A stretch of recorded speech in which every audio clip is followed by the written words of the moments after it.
Hi, everyone. It's always a good opportunity to share thoughts, ideas with you, straight to the point. Today, I want to talk about strategy.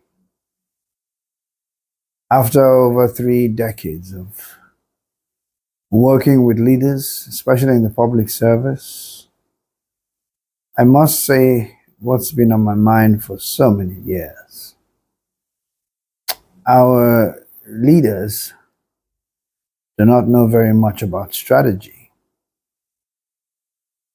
either as a way to move the company forward or as a way to move people forward in the form of emotional intelligence. And I've spent my time trying to decipher, why would something so obvious be missing in the public service? And I think it has to do with the way that leaders have been promoted from junior officers to where they get to lead the organizations themselves. So they're used to taking instructions from people. And every time you talk about a grand future as a way to not only align the company and its resources, but as a way to inspire and motivate your team to do greater things, and as a way of becoming more competitive amongst the community of nations, they're lost. They don't know where to start. But rather than say that, they will play act about leadership. So I think that we need to see a new movement in the public service. The Bureau of Public Service Reform has been there for so many years, and I know they've tried to give certain autonomies and so on to agencies and giving them opportunities to try new things, but it's so difficult. I think that leaders must immediately look for ways to acquire deeper working knowledge of strategy, whether it is through training or it is one-on-one coaching. It doesn't matter, because the difference that that can make is truly, truly outstanding. Recently, I had to talk with staff of an agency that's in a very critical sector.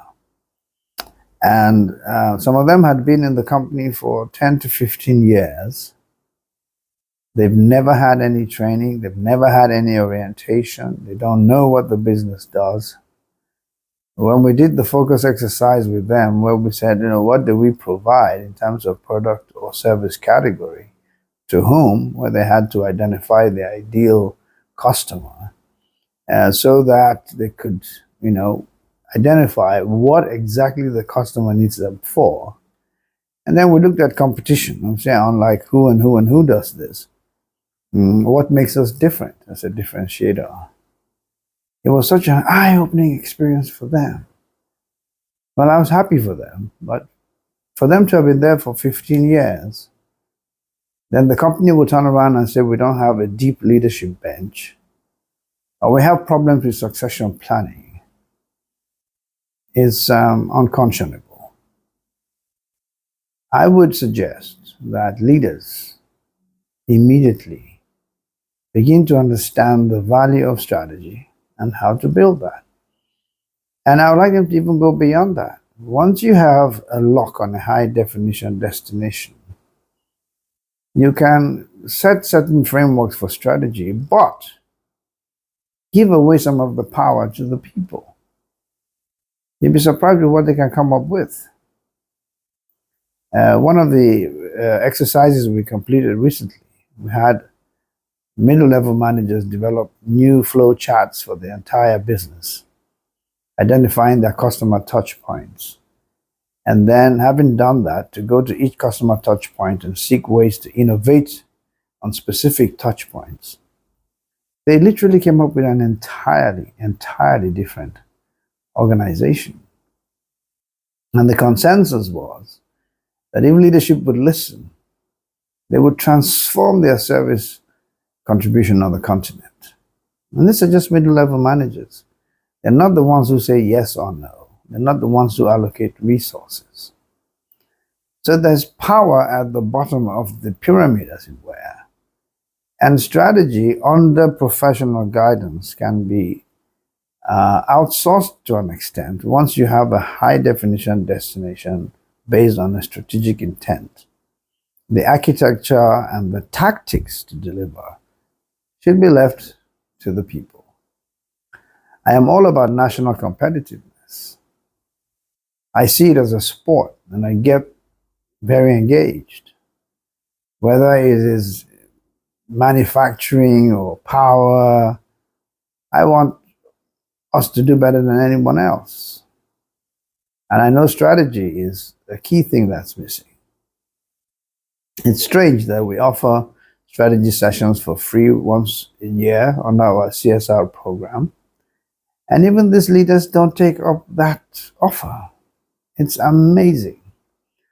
So I'm calling on all leaders, anyone who's opportune to see or hear this video, to reach out to us at Nakachi Consulting. Even if you say you do not have funds, we will work on something. The benefit of good strategy is too much to let go. I am totally committed to helping my country compete favorably with any other country in the world. Maybe we can do it together. So reach out to us at Nakachi Consulting, or maybe if there's a text that comes with this video, you might find a link or something. Call us, ask for our corporate social responsibility department, and tell us you want to talk about leadership or strategy. And I'm sure we can do something. We see that as our contribution to the society.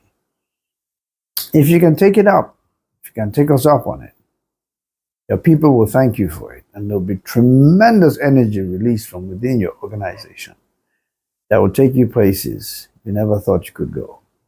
Remember that your true legacy as a leader are the 5 or 6 people that you mentor, the kind of corporate culture that you foster, and the future that you define, both for your company, your industry, and your country.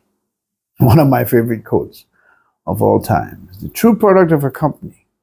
I like to extend that to include organization, country. The true product of any organization is the quality of its thinking. And it has to start from the head with strategy. And I am here to help. My name is Dr. Sam Ikoku. I am the managing consultant of Nakachi Consulting, and I'm offering you today something that can change your organization and your legacy. Talk to us. Thank you for listening, and bye for now.